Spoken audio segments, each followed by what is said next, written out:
ബഹുമാനിയായ സത്യവിശ്വാസികളെ വിശ്വാസം, അള്ളാഹുവിനെ സൂക്ഷിച്ച് അവൻ്റെ വിധി വിലക്കുകൾ ജീവിതത്തിൻ്റെ എല്ലാ മേഖലയിലും എല്ലാ സന്ദർഭത്തിലും പാലിച്ചുകൊണ്ട് ജീവിക്കണമെന്ന് ഏവരെയും ഓർമ്മപ്പെടുത്തുകയാണ്, വസിയത്ത് ചെയ്യുകയാണ്.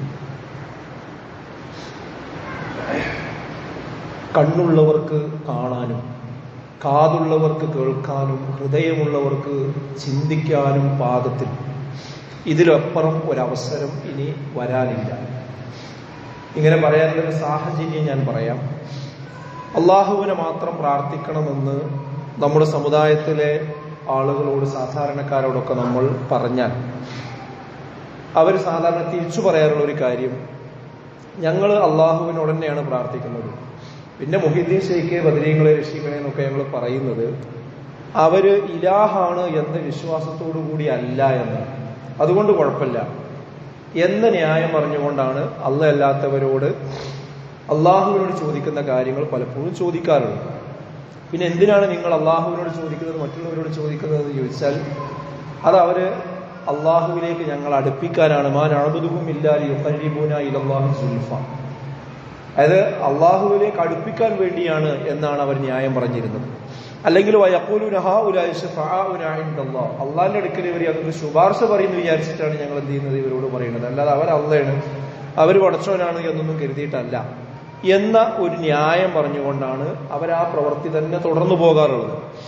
അള്ളാഹുവിനോട് മാത്രം ചോദിക്കേണ്ടത് ആരോട് ചോദിച്ചാലും നാം അവരെ അത് ഇലാഹാക്കുന്നതിന് തുല്യമാണ് എന്ന് അവരോട് പറഞ്ഞ് മനസ്സിലാക്കി കൊടുത്താൽ, അതായത് നമ്മൾ അള്ളാഹു അല്ലാത്തവരോട് എന്തെങ്കിലും പറയുന്നുണ്ടെങ്കിൽ, പ്രാർത്ഥിക്കുന്നുണ്ടെങ്കിൽ അവർ ഇലാഹാണ് എന്ന് വിചാരിച്ചില്ലെങ്കിലും പടച്ചവനോട് ചോദിക്കേണ്ടത് പടപ്പുകളോട് ചോദിച്ചാൽ, മരിച്ചുപോയവരോട് ചോദിച്ചാൽ അത് ഇലാഹാക്കുന്നതിന് തുല്യമാണ്, യാതൊരു സംശയ കാര്യത്തിലില്ല.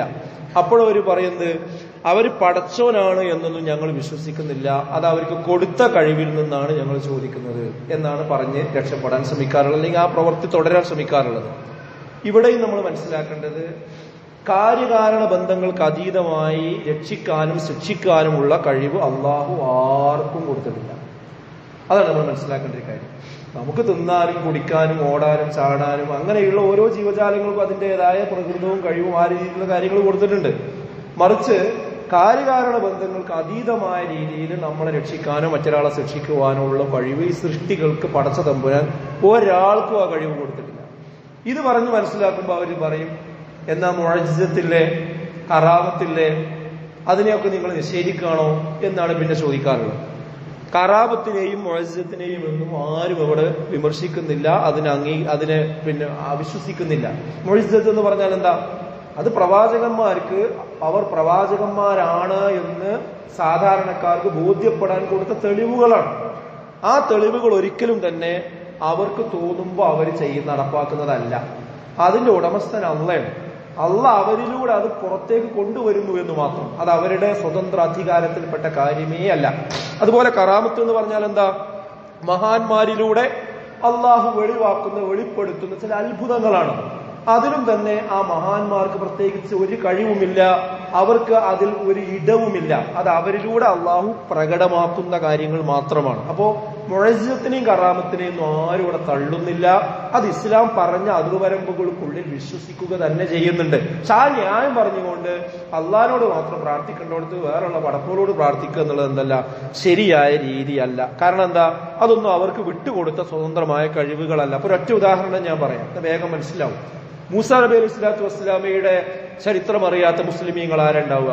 മൂസാ നബിക്ക് അള്ളാഹു ഒരു മുഅ്ജിസത്ത് കൊടുത്തു. അതെന്തായിരുന്നു? ഒരു വടിയാണ്.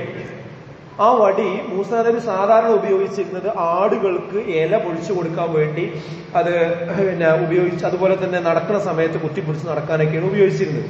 അപ്പൊ മൂസാ നബിയെ സംബന്ധിച്ചിടത്തോളം ആ വടി എന്തിനാന്ന് ചോദിച്ചാൽ ഈ രണ്ട് ഉപകാരത്തിനുള്ളതാണ്. അപ്പോഴാണ് ഫിർഔനിന്റെ മുമ്പിൽ മൂസാ നബി വരികയും അവിടെ സംവാദങ്ങൾ നടക്കുകയും അവസാനം നീ അള്ളാഹിന്റെ അടുത്തു നിന്നുള്ള പ്രവാചകനാണെന്ന് തെളിയിക്കാൻ എന്ത് മാർഗമുള്ളതെന്ന് ചോദിച്ചപ്പോഴാണ് അള്ളാഹ് പറഞ്ഞിരുന്നത്, മൂസേ നിന്റെ വലത് കൈയിലുള്ള വടി നീ അവിടെ ഇട്ടോ എന്ന് പറഞ്ഞു. അപ്പൊ എന്തിനാണിത് ഇടുന്നത് എന്ന് ആർക്കറിയില്ല. മൂസാ നബിക്ക് അപ്പൊ അറിയില്ല. അറിയുമെങ്കിൽ മൂസാ നബി എന്താ പറയേണ്ടത്? എന്റെ കയ്യിലൊരു വടിയുണ്ട്, ഞാൻ അതിപ്പോ വിടും, ഇട്ട അങ്ങനെ ഇങ്ങനെയൊക്കെ സംഭവിക്കും എന്ന് പറയണ്ടേ? അതൊന്നുമില്ല. മൂസാ നബിയോട് പടച്ചവൻ പറഞ്ഞു എന്ത്? അത് നീ അവിടെ ഇട്ടോ എന്ന് പറഞ്ഞു. ഇട്ടപ്പോ എന്ത് സംഭവിച്ചു? അതൊരു പാമ്പായി.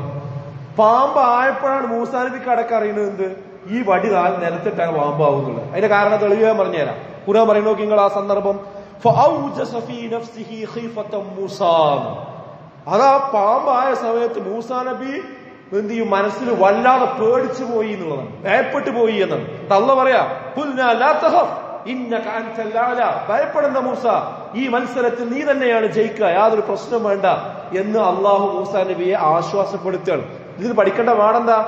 ആ വടിക്ക് അങ്ങനെ ഒരു കഴിവുണ്ട് എന്നും അത് ഇട്ടാ പാമ്പാകുന്നു നേരത്തെ ഒരു വിവരമോ അതിന് ഒരു സന്ദർഭമോ മൂസാ നബിക്കില്ല. അത് മൂസാ നബിയിലൂടെ അള്ളാഹു ആ സമയത്ത് നടപ്പാക്കിയ ഒരു കാര്യം മാത്രമാണ്.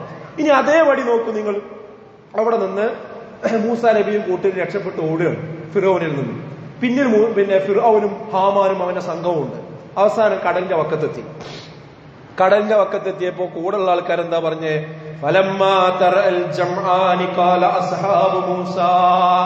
കൂടെയുള്ള മൂസാ നബിയുടെ അസ്ഹാബികൾ പറഞ്ഞു, മൂസേ നമ്മൾ പിടിക്കപ്പെട്ടോ. കാരണം എന്താ? മുന്നിൽ ചെങ്കടലാണ്, പിന്നിൽ ശത്രുവാണ്, പിന്നെ ആരും രക്ഷപ്പെടുത്താൻ നമ്മൾ പിടിക്കപ്പെട്ടു. അപ്പൊ മൂസാ നബി ശരിക്കും എന്താ പറയേണ്ടത്? ആരും ബേജാറാകണ്ട, എന്റെ കയ്യിലൊരു വടിയുണ്ട്, നേരത്തെ പാമ്പായ വടി, അതുകൊണ്ട് ഞാനിപ്പോ ഇവിടെ അടിക്കും, അടിച്ചാൽ ഇതിനുണ്ടായി പലരും, അപ്പൊ അതിലൂടെ നമുക്ക് രക്ഷപ്പെടാന്ന് ആശ്വസിപ്പിക്കല്ലേ വേണ്ട. മൂസാ നബി ആ സമയത്ത് പറഞ്ഞ മറുപടി എന്താ? അങ്ങനെ എന്റെ കൂടെ നിങ്ങൾ ആരില്ലെങ്കിൽ ആരുണ്ട്? എന്റെ കൂടെ റബ്ബുണ്ട്. ആ റബ്ബ് എനിക്കൊരു മാർഗം കാണിച്ചു തരിക തന്നെ ചെയ്യും. ആ മാർഗം എന്തെന്ന് മൂസാ നബിക്ക് അറിയില്ല. അപ്പോഴാണ് അള്ളാഹ് പറയുന്നത് എന്ത്? മൂസ നിന്റെ വലത് കൈയിലുള്ള വടി കൊണ്ട് നീ അടിച്ചോ. അപ്പൊ അടിച്ചപ്പോഴാണ് എന്ത്? അത് അവിടെ രണ്ട് ഭാഗമായി വെള്ളം തിരിഞ്ഞു, അതിലൂടെ ഉണങ്ങിയൊരു വഴിയുണ്ടായി, അവർ രക്ഷപ്പെട്ടു. ഫിർഔനും സംഘം അതിൽ മുക്കി നഷ്ടപ്പെടുകയും ചെയ്തു. കഴിഞ്ഞില്ല അത്ഭുതം. ആ വടിക്ക് വീണ്ടും മുഴുവത്തുണ്ടാവുകയാണ്. എങ്ങനെ? അവരവിടെ ചെന്നു, ബനൂ ഇസ്രായേൽ ജനതയിലെ കൂടെ ഉള്ളത്.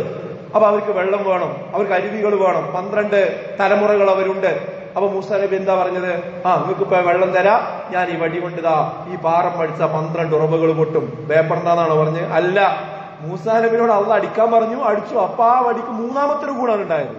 ഇതൊക്കെ സന്ദർഭാനുസരണം പടച്ചോൻ ഈ പ്രവാചകന്മാരിലൂടെ ഉണ്ടാക്കുന്നതാണ്, അല്ലാതെ അത് അവർക്ക് സ്വതന്ത്രമായി കിട്ടിയ ഒരു സംഭവമല്ല. ഇതാണ് നമ്മൾ മനസ്സിലാക്കേണ്ടത്. അതുപോലെ തന്നെയാണ് കറാമത്തിന്റെ കാര്യങ്ങളും ഒക്കെ.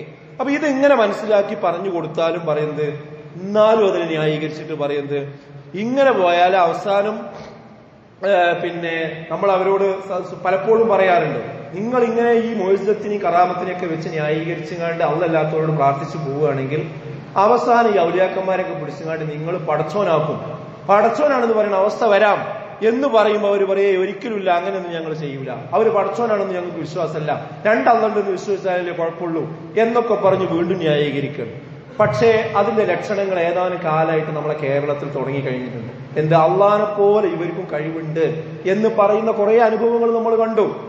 അതിലൊന്നായിരുന്നത്, ഓടുന്ന വിമാനം CM മടവൂരിന് പിടിച്ചു നിർത്താൻ കഴിയും. മരിച്ചുപോയ CM മടവൂരിന്, കോഴിക്കോടുള്ള CM മടവൂർ എന്ന് പറയുന്ന ആൾക്ക് ഓടുന്ന വിമാനത്തെ പിടിച്ചു നിർത്താനുള്ള കഴിവുണ്ട്. ഇപ്പൊ അടുത്ത കാലത്ത് നമ്മൾ കേട്ടതാണ്. അതേപോലെ തന്നെ ICUവിലേക്ക് കയറി ചെന്നിട്ട് മരണപ്പെട്ട രോഗിയെ രണ്ടാമത് ജീവൻ കൊടുക്കാൻ അദ്ദേഹത്തിന് കഴിഞ്ഞു. മരിച്ചുപോയ CM മടവൂര് പിന്നെ ICUവിലേക്ക് കയറി വന്ന് അയാൾക്ക് ജീവൻ കൊടുത്തു എന്നിവിടെ പ്രചരിപ്പിക്കപ്പെട്ടതാണ്. മുദബ്ബിറുൽ-ആലമാണ് എന്ന് പറഞ്ഞു. പിന്നെ എന്താ മുദബ്ബിറുൽ-ആലം എന്ന് പറഞ്ഞാൽ ഈ ലോകത്തെ മുഴുവൻ നിയന്ത്രിക്കുന്ന അധികാരിയാണ് ആര്? ഈ കോഴിക്കോട് ആ കബറിൽ കിടക്കുന്ന CM മടവൂർ എന്ന് പറഞ്ഞു. ഇതൊക്കെ പറഞ്ഞ് ഇപ്പൊ എവിടെ എത്തി എന്ന് ചോദിച്ചാൽ നിങ്ങൾ ആലോചിച്ച് നോക്കി. ഇപ്പോ സോഷ്യൽ മീഡിയയിലൂടെ ഓടിക്കൊണ്ടിരിക്കുന്ന ഒരു പാട്ടുണ്ട്. എന്താണ് ആ പാട്ടിലുള്ളത്? ഞങ്ങളുടെ പടച്ചോൻ CM മടവൂര് തന്നെയാണ്. ഇനി ആർക്കും സംശയം വേണ്ട, CM മടവൂര് എന്ന് പറയുന്ന ആള് ഞങ്ങളെ പടച്ചോൻ തന്നെയാണ്. നിങ്ങൾ ആ പാട്ടൊന്ന് നേരെ കേട്ടു നോക്കിയാൽ മതി. എന്താ പറയുന്നത്? അള്ളാഹിനെ കുറിച്ച് കൂടാൻ പറയുന്നില്ല, കുൻ ഫയകൂൻ. അള്ളാഹ്ക്ക് മാത്രമുള്ള വിശേഷണമാണ് എന്ത്? ഉണ്ടാവൂ എന്നൊരു വസ്തു കാര്യം പറഞ്ഞാൽ അത് ഉടൻ എന്ത് ചെയ്യും? ഉണ്ടാവും. ഇത് അള്ളാഹ്ക്ക് മാത്രമുള്ള സിഫത്താണ്. എന്നാൽ ഇവര് പറയുന്നത് എന്താ അറിയോ? ഇതിലെ അവൻ എന്ന് പറയുന്നത്, കുൻ എന്ന് പറയുന്നത് ആരാണ്? അത് CM മടവൂരാണ്. CM മടവൂര് പറഞ്ഞാലും എന്ത് ചെയ്യും? അള്ളാഹ് പറഞ്ഞതുപോലെ കുൻ CM മടവൂര് എന്താണോ പറഞ്ഞത് അതോടെ ഉണ്ടാവും. പടച്ചോൻ പറഞ്ഞ മാതിരി തന്നെ പാട്ടിലൂടെയാണ് പറയുന്നത്. മടവൂരാരോ പടച്ചോനാണോ എന്ന് ചോദിച്ചവനോട് നീ ചൊല്ല്, അതേ അതേ അതേ, അത് മടവൂരാണ് ഞങ്ങളെ പടച്ചോൻ എന്ന് നീ അറിഞ്ഞോ. ഞാൻ എന്താ സംശയങ്ങള്? നിങ്ങളെ പടച്ചോ മടവൂരാണോ എന്ന് ചോദിക്കണവരോട് പറഞ്ഞു കൊടുത്തോ, ചൊല്ലിക്കൊടുത്തോ, ഞങ്ങളെ പടച്ചോ മടവൂരെന്നെ പാട്ടുപാടി റീലുകളാക്കി ഇന്ന് നമ്മുടെ സമൂഹത്തിലൂടെ വിട്ടുകൊണ്ടിരിക്കുന്ന രംഗങ്ങളാണ് നമ്മൾ കണ്ടുകൊണ്ടിരിക്കുന്നത്. ഇതിലപ്പുറം ഇനി കണ്ണുള്ളവർക്ക് കാണാൻ എന്തു വേണം? ഇതിലപ്പുറം ഇനി കാതുള്ളവർക്ക് കേൾക്കാൻ എന്തു വേണം? ഇതിലപ്പുറം ഇനി ഹൃദയമുള്ളവർക്ക് ചിന്തിക്കാൻ എന്തു വേണം? നമ്മൾ ഓരോരുത്തരും അല്ലാത്തവരോട് പ്രാർത്ഥിക്കുന്ന, അതിന് ന്യായം പറയുന്ന ആളുകൾ ശ്രദ്ധിച്ചോ, ഇത് പോയി അവസാനം അവരെ പടച്ചോനാണെന്ന് പറയുന്നിടത്തേക്കാണ് ഈ സമൂഹം കൊണ്ടുപോകുന്നത് എന്ന് നമ്മൾ ആലോചിക്കണം. ബുദ്ധിയെ പണയം വെക്കാത്ത ആളുകൾ ഈ സമയത്തെങ്കിലും മാറി ചിന്തിച്ചോളൂ സുഹൃത്തുക്കളെ, ഇല്ലെങ്കിൽ അവനാന്റെ കബർക്ക് അവനാനാണ് പോവുക. എന്താ വിശുദ്ധ ഖുർആൻ അല്ലാഹുവിനെ കുറിച്ച് പറഞ്ഞത്? ലൈസ കമിസ്ലിഹി ശൈഉൻ വഹുവസ് സമീഉൽ ബസീർ. അലൈസ കമിസ്ലിഹി ശൈഉൻ, അവൻ ഒന്നിനെ പോലെയും അല്ല. വഹുവസ് സമീഉൽ ബസീർ, അവനെല്ലാം കാണുന്നവനും കേൾക്കുന്നവനുമാകുന്നു. അള്ളാഹുവിനെ ഒന്നിനോടും തുല്യപ്പെടുത്താൻ പാടില്ല. അവന് സമന്മാരായിട്ട് ആരും തന്നെ ഇല്ല എന്നാണ് ഖുർആൻ പറഞ്ഞത്. അങ്ങനെ സമാനമായ എത്ര ആയത്തുകൾ നമുക്ക് കാണാൻ പറ്റും. അതുകൊണ്ട് സഹോദരങ്ങളെ, ഇത് കണ്ട് ഇങ്ങനെ ഈ CM മടവൂര് ഞങ്ങളെ പടച്ചോൻ തന്നെയാണ് എന്ന് പറയുന്നൊരവസ്ഥയ്ക്ക് സാധാരണക്കാരെ എത്തിയിട്ടുണ്ടെങ്കിൽ, ഇതാ ഇവിടെ വെച്ച് നിങ്ങൾ യൂട്ടേൺ എടുത്തിട്ടില്ലെങ്കിൽ, ശ്രദ്ധിച്ചിട്ടില്ലെങ്കിൽ, അവനവൻ ചിന്തിക്കുന്നതിനെ കുറിച്ച് നമ്മൾ ഒന്ന് കൃത്യമായി അതിനെക്കുറിച്ച് ധരിച്ചിട്ടില്ലെങ്കിൽ വലിയ അപകടങ്ങളാണ് നമുക്ക് വരാൻ പോണത്. എന്താ അള്ളാഹ് പറഞ്ഞത്? ആരാ നരകത്ത് പോവാ? വലഖദ് ദറഅനാ ലിജഹന്നമ കസീറൻ മിനൽ ജിന്നി വൽ ഇൻസ്. ഞാൻ നരകത്തെ ജിന്നവർഗത്തെ കൊണ്ടും മനുഷ്യവർഗത്തെ കൊണ്ടും നിറക്കുക തന്നെ ചെയ്യും. ആരാണ് അതിലുണ്ടാവുക? ലഹും ഖുലൂബുൻ, അവർക്ക് ഹൃദയങ്ങളുണ്ട്. ലാ യഫ്ഖഹൂന ബിഹാ, അതുകൊണ്ട് അവർ ചിന്തിക്കുകയില്ല. വലഹും മഅ്യുനുൻ, അവർക്ക് കണ്ണുകളുണ്ട്. ലാ യുബ്സിറൂന ബിഹാ, അതുകൊണ്ട് അവർ കാണുകയില്ല. വലഹും ആദാനും, അവർക്ക് കേൾക്കുവാനുള്ള കാതുകളുണ്ട്. ലാ യസ്മഊന ബിഹാ, ഒരിക്കലും തന്നെ അവർ അതുകൊണ്ട് കേൾക്കുകയില്ല. അവരേതുപോലെയാണ്? ഉലൈക കൽ അൻആം, അവര് മൃഗങ്ങളെ പോലെയാണ്, വൃത്തിയില്ല. ബൽഹും അദൽ, അതിനേക്കാൾ വഴിവിഴച്ചു പോയവരാകുന്നു. ഉലൈക ഹുമുൽ ഗാഫിലൂൻ, അവര് തന്നെയാണ് യാതൊരു ശ്രദ്ധയുമില്ലാതെ ജീവിക്കുന്നവർ എന്നാണ് വിശുദ്ധ ഖുർആൻ ഓർമ്മപ്പെടുത്തുന്നത്. ഒന്ന് നെഞ്ചത്ത് കൈവച്ച് നമ്മളൊന്ന് ആലോചിക്കുക സുഹൃത്തുക്കളെ, നമുക്ക് അള്ളാഹു മാത്രം പോരെ? അള്ളാഹ് ഖുർആനിലൂടെ ചോദിക്കുന്നുണ്ട്, നിങ്ങൾക്ക് അള്ളാഹു മാത്രം പോരെ എന്ന് ചോദിക്കണം. മതി എന്ന് പറയുന്നിടത്തെ നമുക്ക് വിജയിക്കാൻ കഴിയും. അപ്പൊ മഹാന്മാരെ നമ്മൾ ആദരിക്കണം, ബഹുമാനിക്കണം. ഒരു മഹാത്മാവിനെയും അള്ളാഹു ആദരിച്ച് ഒരാളെയും നമ്മൾ എന്ത് ചെയ്യില്ല, അനാദരിക്കൂല. അത് മുഹ്യിദ്ദീൻ ശൈഖ് റഹ്മത്തുള്ളാഹിയാകട്ടെ, ബദരീങ്ങളാകട്ടെ, ഉഹുദീങ്ങളാകട്ടെ, അങ്ങനെ പ്രവൃത്തി ചെയ്ത് മരണപ്പെട്ടു പോയവരാകട്ടെ, ജീവിച്ചിരിക്കുന്നവർ ആരെയും നമ്മൾ അവമതിക്കുന്നില്ല. അവരാദരിക്കണം, ബഹുമാനിക്കണം, സംശയമില്ല. പക്ഷെ അള്ളാനോട് ചോദിക്കുന്നത് അവരോട് ചോദിക്കരുതേന്നേ പറയുന്നുള്ളൂ. അള്ളാനോട് പ്രാർത്ഥിക്കുന്ന കാര്യം അവരോട് പ്രാർത്ഥിക്കരുതേന്നേ പറയുന്നുള്ളൂ. അതിന് ഒരു ന്യായീകരണം നമ്മൾ പറയേണ്ടതില്ല. പടച്ചോനോട് മാത്രം ഒറ്റ കാര്യം, അള്ളാനോട് മാത്രം പ്രാർത്ഥിച്ചതിന്റെ പേരിൽ ഒരാൾക്ക് നരകം കിട്ടും. ഇത് മാത്രം ശ്രദ്ധിച്ചാൽ മതി. അപ്പൊ നമ്മള് ഒരു ഇന്റർവ്യൂവിന് ഹാജരാകാന്ന് വിചാരിക്കുക.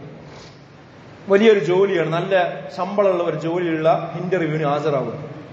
അപ്പൊ അതിൽ കുറച്ച് ക്വസ്റ്റ്യൻസ് ഉണ്ട്. ആ ക്വസ്റ്റ്യൻ ചോദിക്കുമ്പോൾ രണ്ടാള് നമ്മളോട് അഭിപ്രായം പറയണത്, അതിന്റെ ഉത്തരം ഇന്നതാണ്, അത് എഴുതിയാൽ ഒരു കുഴപ്പമില്ല, അല്ലെങ്കിൽ അത് പറഞ്ഞാൽ അത് ശരിയായിരിക്കും. മറ്റേ ഉത്തരം ശരിയാന്നും അഭിപ്രായമുണ്ട്, തെറ്റാന്നും അഭിപ്രായമുണ്ട്. നമ്മൾ ഏത് ഉത്തരം പറയാം? അവനാൻ ജോലി കിട്ടാനുള്ള ഒരു ഉത്തരാണെങ്കിൽ ഏത് ഉത്തരം നമ്മൾ പറയാം? വളരെ ലളിതമായിട്ടാണ് പറയുന്നത്. സഹോദരങ്ങൾ, ഇതിനേക്കാളും വലിയ വിഷയമാണ് നാളെ പരലോകത്തെ വിഷയം. അവിടെ ഈ മൂല്യന്മാരും ഉസ്താദന്മാരും ഈ ന്യായം പറഞ്ഞു തരുന്ന മനുഷ്യന്മാരും ആരും ഉണ്ടാവില്ല. അവിടെ നമ്മളെ അമലും മാത്രമേ ആ ഖബറിൽ ഉണ്ടാവുള്ളൂ. നാളെ വിചാരണയ്ക്ക് എടുക്കുമ്പോൾ നമ്മളെ ഉണ്ടാവുള്ളൂ. അപ്പൊ ഇവിടെ ഉറപ്പുള്ള ഒരു കാര്യം എന്താ? അള്ളാനോട് മാത്രം പ്രാർത്ഥിക്കുക എന്നത് ഒരാൾക്കും അഭിപ്രായ വ്യത്യാസമില്ലാത്ത വിഷയമാണ്. പടച്ചോനോട് മാത്രം പ്രാർത്ഥിച്ചാൽ ഒരു തെറ്റുണ്ടെന്ന് ആരും പറയില്ല. എന്നാൽ അല്ലാത്തവരോട് അള്ളാഹുവിനോട് ചോദിച്ചാൽ അത് തെറ്റാണ്, കുറ്റമാണ് എന്ന് കൃത്യമായി വിശുദ്ധ ഖുർആനിലൂടെ പറയാൻ പറ്റും. വേറെ ചിലർക്ക് അത് തർക്കമായിരിക്കാം. പക്ഷേ ഒരു തർക്കമല്ലാത്തതാണ് അള്ളാഹിനോട് മാത്രം പ്രാർത്ഥിക്കുന്നത്. അതിലേക്ക് മടങ്ങിക്കൂടെ? ഇല്ലെങ്കിൽ എന്താ സംഭവിക്കുക അറിയോ? ഈ CM മടവൂരാണ് ഞങ്ങളെ പടച്ചോന്ന് പറയുന്നിടത്തേക്ക് വരെ ജനങ്ങൾ ഇത് പറയുമ്പോൾ നിങ്ങൾ വിചാരിക്കും എന്ത്, അതിപ്പോ സോഷ്യൽ മീഡിയയിലൂടെ പാട്ടുണ്ടാക്കിങ്ങാണ്ട് ആരൊക്കെ വിടുന്നുണ്ടാവും, എന്തൊക്കെ പറയുന്നുണ്ടാവും, അതൊക്കെ ഇപ്പൊ ഞങ്ങളെ ഉസ്താദന്മാരെയൊക്കെ തലയിൽ വെച്ച് കെട്ടേണ്ട വല്ല കാര്യമുണ്ടോ എന്നൊരു പക്ഷെ നിഷ്കളങ്കമായി ചിന്തിക്കുന്ന സാധാരണക്കാർ ഒരു പക്ഷേ ഉണ്ടാകും. എന്നാൽ നിങ്ങൾ മനസ്സിലാക്കേണ്ട എന്താ അറിയോ, ഇവിടെ ഈ ക്ലിപ്പ് ഉണ്ടാക്കിയ ആളുകളെ പറ്റി അന്വേഷിച്ചപ്പോൾ മനസ്സിലായത് അതൊരു പ്രത്യേക ത്വരീക്കത്തിന്റെ ആളുകൾ ഉണ്ടാക്കിയ, ഖാദിരിയ ത്വരീക്കത്ത് എന്ന് പറയുന്ന ത്വരീക്കത്തിന്റെ ആൾക്കാർ ഉണ്ടാക്കിയതന്നെ. അവരതിനൊപ്പം പല രീതിയിൽ ന്യായീകരിച്ചു കൊണ്ടിരിക്കുന്നുണ്ട്. ഒന്ന്. രണ്ടാമത്തത്, ഈ ആശയം അവർക്ക് പറയാൻ പിൻബലം നൽകിയത് ആരാന്നറിയോ? ഈ പറയുന്ന ഉസ്താദന്മാരും ഈ പറയുന്ന പുരോഹിതന്മാരും അതുപോലുള്ള ആളുകളും തന്നെയാണ്. അവര് തന്നെയാണ് ഇവർക്കുള്ള ധൈര്യം അതിന് കൊടുത്തിരിക്കുന്നത്. അതുകൊണ്ട് ഇവരെ കൃത്യമായി തടയാനൊന്നും ഇവർക്ക് കഴിയില്ല. കാരണം ഇതിന്റെ മുമ്പുള്ള ഇവർ എഴുതിയ ഗ്രന്ഥങ്ങളും പുസ്തകങ്ങളും അവരെ പ്രസംഗങ്ങളും ഒക്കെ പരിശോധിച്ചാൽ ഇതുപോലെയും ഇതിന് സമാനമായതിൽ ഇതിലും വലുതും പലപ്പോഴും അവർ പറഞ്ഞു വെച്ചിട്ടുണ്ട്. അപ്പൊ നമുക്കറിയാം, അള്ളാഹു അറിയുന്നത് പോലെ അറിയുകയും അള്ളാഹു കാണുന്നത് പോലെ കാണുകയും ചെയ്യുന്നവരാണ് ഔലിയാക്കൾ എന്ന് എഴുതിയത് അവരുടെ ഔദ്യോഗിക പ്രസിദ്ധീകരണങ്ങളിലാണ്. അള്ളാഹു അറിയുന്നതെല്ലാം ഔലിയാക്കളും അറിയുമെന്ന് പറഞ്ഞത് ഇപ്പോൾ അവരെ നയിച്ചുകൊണ്ടിരിക്കുന്ന അവരുടെ ഏറ്റവും പ്രധാനപ്പെട്ട ഒരു സാരഥിയാണ്. അതുപോലെ തന്നെ മുദബ്ബിറുൽ ആലം അള്ളാഹുവാകുന്നു എന്ന് ഫൽ മുദബ്ബിറാത്തി അംറ എന്ന ആയത്തോയി ദുർവ്യാഖ്യാനിച്ചത് അവരുടെ ഏറ്റവും പ്രധാനപ്പെട്ട ശൈഖാണ്, ഇപ്പൊ ജീവിച്ചിരിക്കുന്ന ശൈഖാണ്. അതുപോലെ തന്നെ അല്ലാത്തവരോട് പ്രാർത്ഥിക്കാൻ ഫത്വ കൊടുത്തത് അവരിൽ അറിയപ്പെടുന്ന ഒരു മുഫ്തിയാണ്. അള്ളാഹു കുൻ എന്ന് പറഞ്ഞാൽ ഉണ്ടാകുന്നത് പോലെ ഷെയ്ഖ് കുൻ എന്ന് പറഞ്ഞാലും അതുണ്ടാകുമെന്ന് പറഞ്ഞത് നിരവധി മാലപ്പാട്ടുകളിലാണ്. ആ മാലപ്പാട്ട് വളരെ പരിശുദ്ധമായി നമ്മുടെ സമുദായം ഇന്ന് പാടിക്കൊണ്ടിരിക്കുകയാണ്. അള്ളാഹുവിനെ പോലെ 99 നാമങ്ങൾ ഷെയ്ഖിനും ഉണ്ട് എന്ന് പറഞ്ഞത് വിവിധ മാലപ്പാട്ടുകളിൽ നമുക്ക് കാണാൻ പറ്റും. ഈ മാലപ്പാട്ടുകൾ സ്ഥിരമായി ഇന്നും മുസ്ലിം സമുദായത്തിന്റെ വീടകങ്ങളിൽ പ്രത്യേകിച്ച് സഹോദരിമാർക്കിടയിൽ വളരെ പവിത്രതയോടുകൂടി ഓതിക്കൊണ്ടിരിക്കുകയാണ്. അതിലൊക്കെ കുൻ ഫയകൂൻ എന്ന് പറഞ്ഞാൽ അത് ഷെയ്ഖ് പറഞ്ഞാലും സംഭവിക്കും എന്ന് പഠിപ്പിച്ചുകൊണ്ടിരിക്കുന്നു, പാടിക്കൊണ്ടിരിക്കുന്നു. അതിന് സമാനമായ എഴുത്തുകൾ നടക്കുന്നു, പ്രസംഗങ്ങൾ നടക്കുന്നു. CM മടവൂരിനെ കണ്ട പടച്ചോനാന്നാണ് തോന്നും, പടച്ചോൻ തന്നെ എന്ന് പറയുന്ന പ്രസംഗങ്ങൾ വേറെ കാണാൻ പറ്റും. അപ്പൊ ഞാൻ പറഞ്ഞു ചുരുക്കം, ഇതൊരൊറ്റപ്പെട്ട പാട്ടല്ല, ആരെങ്കിലും ഉണ്ടാക്കി വിട്ട ഒരു കേവലമായ ഒറ്റപ്പെട്ട സംഭവമല്ല. ഇത് വളരെ നേരത്തെ തന്നെ ഉത്തരവാദപ്പെട്ട പണ്ഡിതന്മാരെന്ന് പറയുന്ന ആളുകൾ തന്നെ എഴുതുകയും പ്രസംഗിക്കുകയും ചെയ്ത ഒരു ഗുരുതരമായ വിഷയമാണ്. അതാണ് ഇപ്പൊ സാധാരണക്കാർക്കിടയിൽ എന്ത്, CM മടവൂർ ഞങ്ങളെ പടച്ചോൻ തന്നെയാണ് എന്ന് പറഞ്ഞ് പാട്ടുണ്ടാക്കുന്ന അവസ്ഥയിലേക്ക് എത്തിയത്. എങ്ങനെയാണ് ഇവിടെ പ്രളയം ഉണ്ടാകാതിരിക്കുക? എങ്ങനെ ഇവിടെ പരീക്ഷണങ്ങൾ വരാതിരിക്കുക? നന്നായിട്ട് ആലോചിക്കണം സുഹൃത്തുക്കളെ ഇത്. അതുകൊണ്ട് വളരെ ഗൗരവപൂർവ്വം ചിന്തിക്കണം. നമ്മളെ ഖബർക്ക് നമ്മൾ ഒറ്റയ്ക്കേ പോകാണ്ടുള്ളൂ. ആരും ന്യായം പറഞ്ഞ നാലും ഉണ്ടാവില്ല.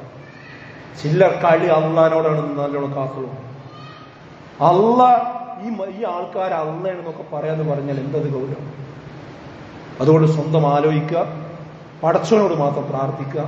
ഇതുവരെ അത് അറിവില്ലാത്തത് കൊണ്ട് ചെയ്തതാണെങ്കിൽ നമ്മൾ തൗബ ചെയ്യുക, ഈ സന്ദേശം വേറൊരിടത്തേക്ക് എത്തിക്കുക. ഇതൊക്കെയാണ് ചെയ്യാവുന്ന പ്രായശ്ചിത്തം എന്ന് പറയുന്നത്. അള്ളാഹുവിനോട് മാത്രം പ്രാർത്ഥിക്കുന്ന യഥാർത്ഥ മുത്തഖീങ്ങളിൽ മുഅ്മിനീങ്ങളിൽ അവൻ നമ്മെ ഉൾപ്പെടുത്തി അനുഗ്രഹിക്കുന്നതാണ്.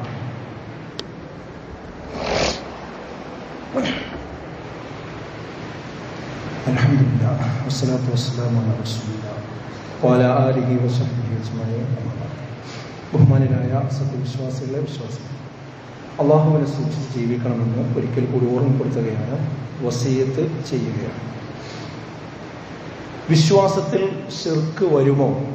ഈ ചോദ്യത്തിന് പലപ്പോഴും മുസ്ലിം സമുദായത്തിൻ്റെ ഉള്ളിലുള്ളൊരു മറുപടി, ഒരു വിശ്വാസി ഒരുപക്ഷെ വ്യഭിചരിച്ചേക്കാം, അല്ലെങ്കിൽ മദ്യപിച്ചേക്കാം, അല്ലെങ്കിൽ എന്തെങ്കിലും സാമ്പത്തിക തിരിമറി നടത്തിയേക്കാം.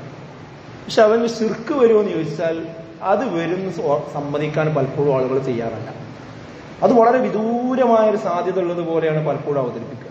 അത് 2 അള്ളണ്ട് എന്നൊക്കെ വിശ്വസിച്ചാലേ ആവുള്ളൂ, ഇങ്ങനെ പറഞ്ഞു പഠിപ്പിച്ചിരിക്കുക.